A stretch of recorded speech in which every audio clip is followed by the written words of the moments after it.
There are many use cases for the ecosystem intelligence platform and its tools.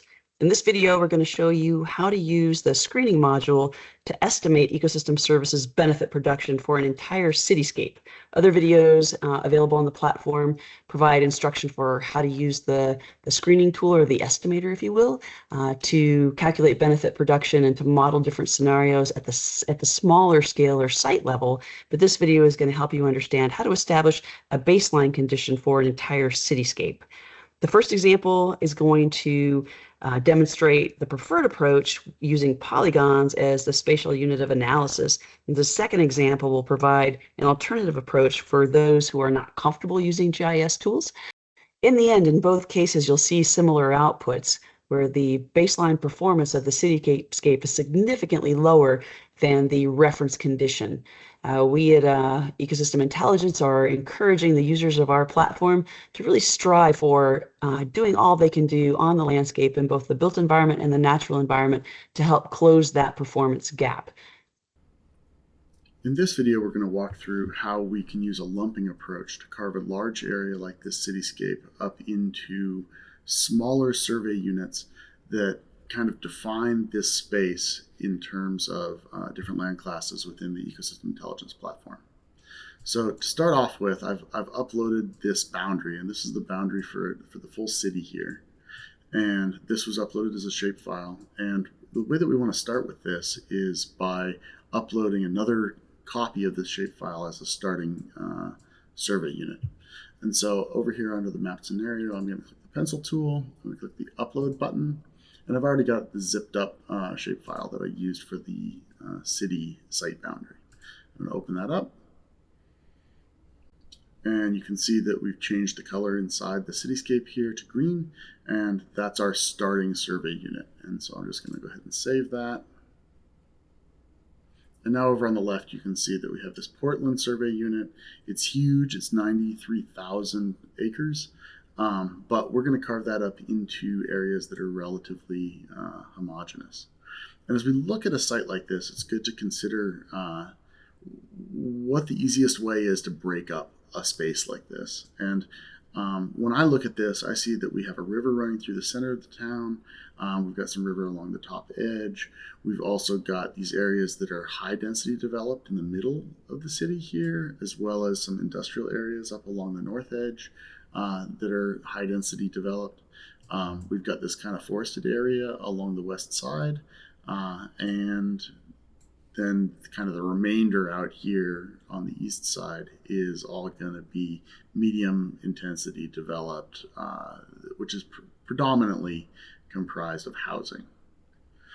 So to carve this up, I'm going to start by selecting this particular survey unit.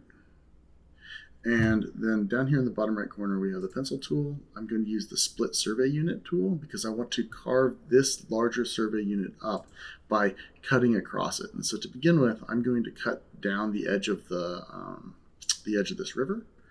And so if we come in here, we start outside of the survey unit and work our way up, we can just kind of carve this up, and it won't take very long. I'm going to move this up.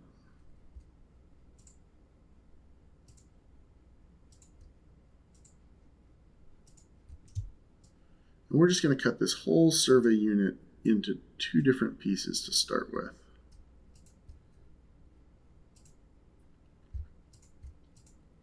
And the degree to which you lump or split your site is really contingent on the way that you want to run your analysis. So if there's something that you anticipate there being changes made to a site in the future, and you want to use alternative scenarios to kind of see what those changes would do, it's important to make sure that you carve out those spaces that in which those changes are going to occur. So if, for example, we carve out the entire area, but the change is only going to happen in the developed, in this kind of high density developed area, it's harder to do that analysis if you don't carve that piece out. So we've carved out one half of the river. I'm going to go through, I'm going to do a second run and carve out the other half of the river. Again, we're going to select the survey unit we want to split. Use the splitting tool. I'm going to start outside And we're just I'm gonna call this whole piece water body here in a second.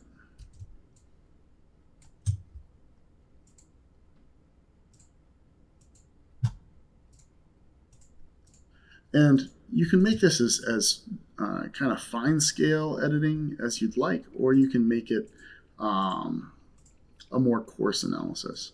And again, that really just depends on what the intention is behind your analysis. If you do a coarse analysis, you still get a really good sense of what the overall kind of baseline level of performance is for your site. And that's what we're going to be doing here today. All right, so now we've carved out our river survey unit in the middle, and you can see that here, and then we've split the town into kind of two different halves. The next piece I'm going to do is I'm going to split out this area of high intensity developed here. I'm going to turn off, there's a couple things here to enable snapping and zoom to extent so that we don't get zoomed out every time that every time we complete a survey unit. So I'm going to select this space here, and I am going to carve out this whole industrial area and high density area along the edge of the river. And so again, we're going to use the split tool. I'm going to go up here, come in here,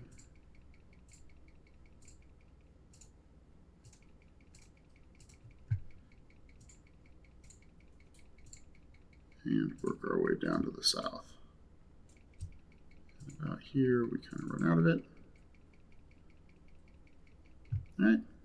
I'm going to do the same for the other side of the river. This space here needs to be carved out.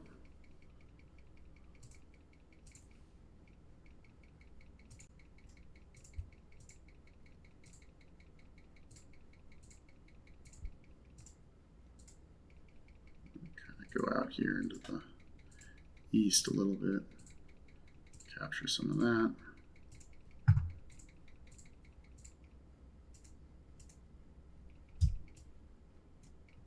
Yeah, that'll work.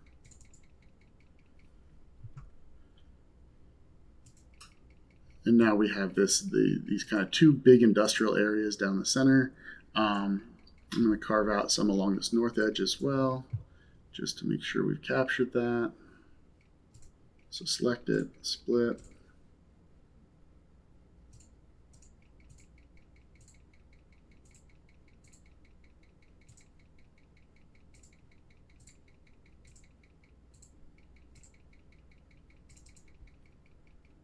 We could carve out we could carve out the river portion too, but I'm just going to, for the sake of example, like I said, you can kind of dig into this as deep as you want. Over here on the west side, we have this forested area, and we're going to carve that out as well so that it's into an area that we can call forest. I'll split that up. Start outside, just kind of cut my way down and around.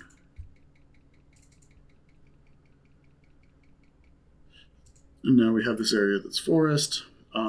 We could carve out this piece down here as well, but I'm going to leave it alone, just call this whole portion forest.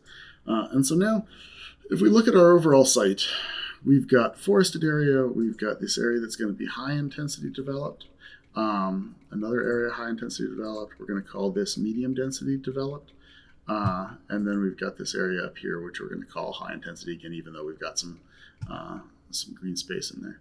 So down here, for each of these survey units on the left-hand side that we've carved out, we need to assign a type. And so this first place here is going to be, this first survey unit that I'm touching here is going to be this high intensity. And so we're going to call this dev high intensity. We're going to have a couple of those, and I'm going to just assign that a high intensity developed class. Save it. We're going to do the same for this one.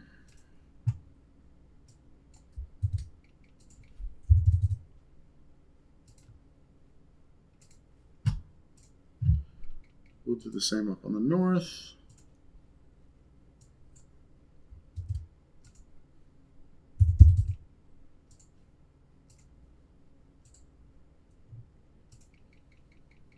Okay, and we've got this area over here, which we're going to call forest because it's mixed forest.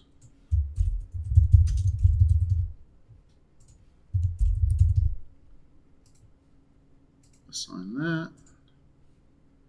That leaves us 3 survey units here. This big one we're going to call moderate or medium intensity developed. Save that. We've got this area in the middle, which is a river.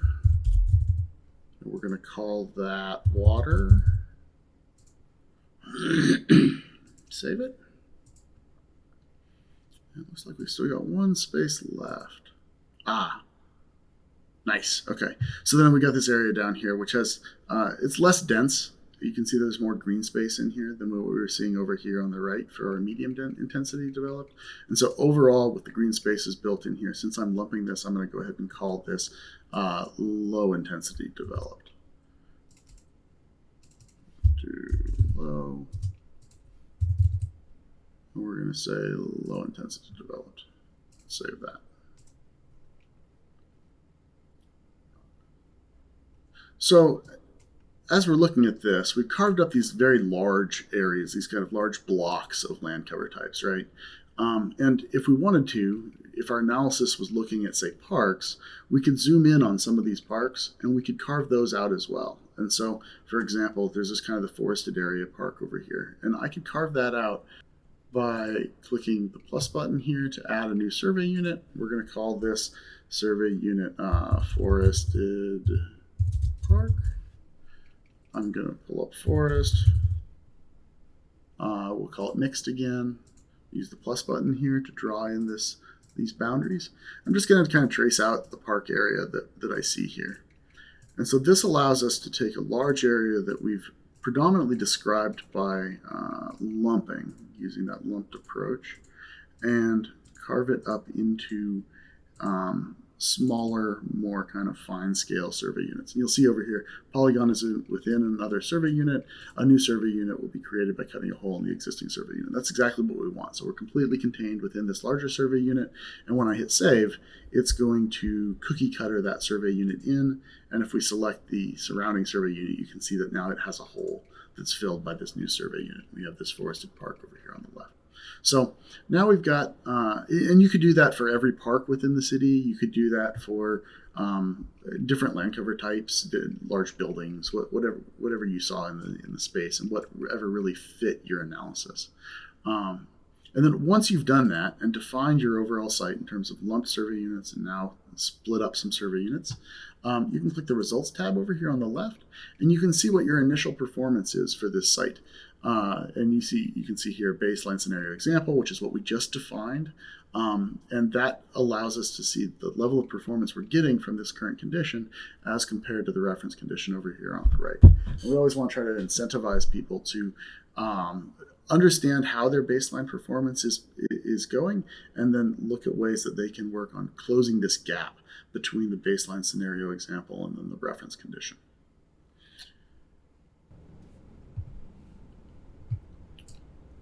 So in the previous video, we showed how we could carve up a cityscape using a lumped approach into various different survey units using the GIS tools that are included within the Ecosystem Intelligence platform.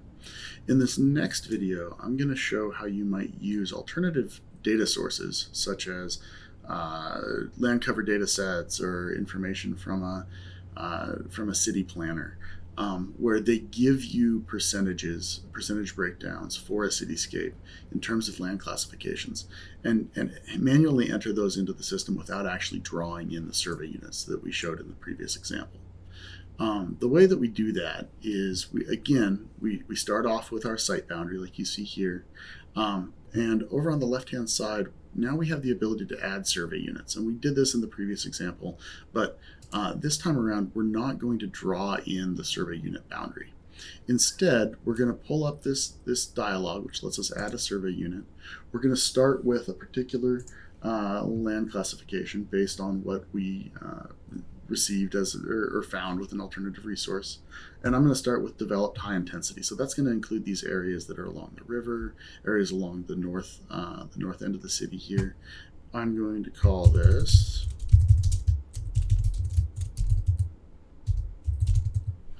developed high intensity.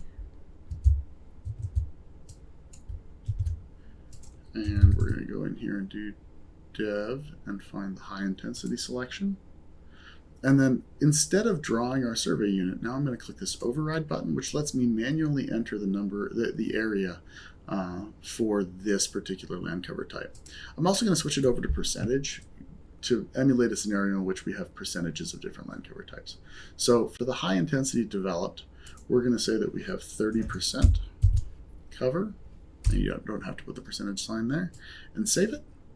And so now the system is going to take the overall area of your site or the city, and it's going to carve it up into the appropriate number of acres for each percentage that we enter here. So developed high intensity is coming in at almost 28,000 acres. We're going to do the same process again for moderate intensity. And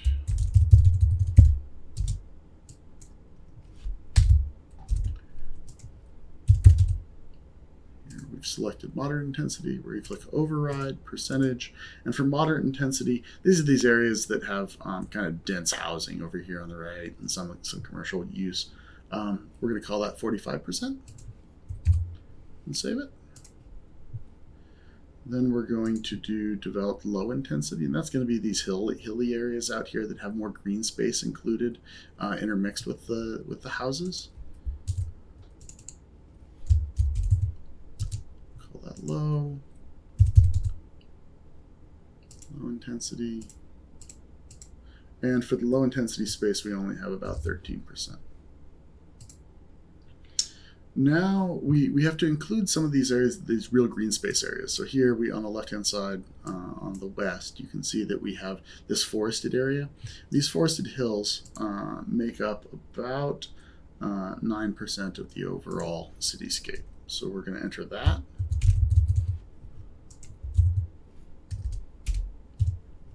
And we're going to say it's a mixed forest. Override percentage, we're going to say 9%. And lastly, we have the water bodies. And this is really trying to capture these river spaces along the kind of down the center of the site and then along the north. And so I'm going to go in here and call it river.